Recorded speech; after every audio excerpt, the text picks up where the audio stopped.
టీనా తాబేలు, టోబీ మేకపోతు తమ రోజువారీ సేపట్లో నడుస్తున్నారు.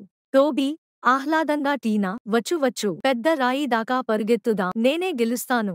అక్కడే ఓ ఆకుల క్రిందంచి కొంచెం చప్పుడుతో పాటు ఓ చిన్న గొంతు వినిపించింది.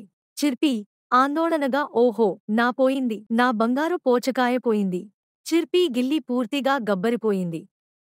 తన బంగారు పోచకాయను ఎక్కడో దాచేసింది. కాని ఎక్కడ పెట్టిందో మర్చిపోయింది. టోబీ ఆశావహంగా పరవాలేదు చిర్పీ. మనం కలిసి వెతుక్కుందాం. టీనా నిశ్చలంగా ఓలా. అప్పుడే టీనా ఒక ప్రకాశం చూసింది. పుష్పాల దగ్గర ఒక బంగారు వెలుగు.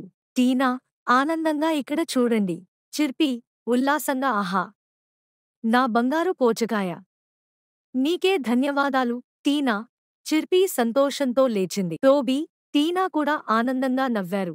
చిర్పీ ఆభారంతో ధన్యవాదాలు మిత్రులారా. మీరు లేకపోతే నేను కనుక్కోలేను. టోబీ హర్షంగా మిత్రులు అంటే దేన్నైనా కలిసి చేయడం కదా. టీనా తెలివిగా ఒకదానికి ఒకటి తోడుగా ఉంటే పనులు సులభంగా పూర్తవుతాయి.